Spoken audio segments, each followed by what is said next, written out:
Ja, jong, fuck it. Kyk, ek het nie woorde nie, want dis nou al Dinsdag nie. Ons sukkel nou al 2 weke met hierdie kak. Okay. Ek het nou gaan self uitfigure dat hy en ek het gedink dis wat my dat disconnect elke keer. Is dat hy van 5G na kyk ook verander hy daar, nê. Sommige fucking geel toe. Nou fucking problem, man. Gee my kak. Ek moet betaal, nee, gee my hierdie kak rein. Kyk hy kakdiens, nê. En ek het nou al fucking 20 plus support gestuur. Maar kom ek wys jou nou 30 op 30 af, sê hierdie ouens, nê. Nou kom ons kyk gou vir jou.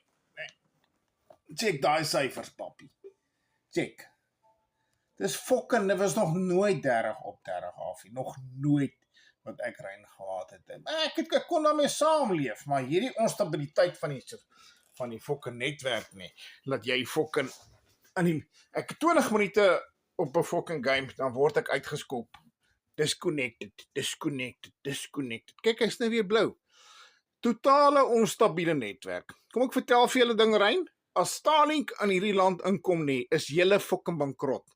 Al julle fucking Starlink fucking dosies wat daar sit, ag fucking reine mannetjies wat daar sit en fucking vir ons lag, nê. En ons geld vat en ons kak gee, nê. Ek sê vir jou, die ANC gaan val. En dan's Elon Musk hierso, papi. En dan gaan ek vir my eerste die fucking ry. Ek het klaar gaan navors hoe werk Starlink, wat se pakkette het hulle. Ek sluit my tandjies, want ek gaan vir jou hierdie fucking router vat. Ek gaan Joburg toe ry en ek gaan hierdie ding fucking dwars in julle CEO se hol opdruk. Ek sê vir jou.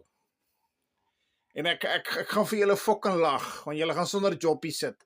Rein, sê ek nou vir jou gaan bankrot speel. En dis nie net hulle nie. Die res van die fokkers is net so kak in hierdie land.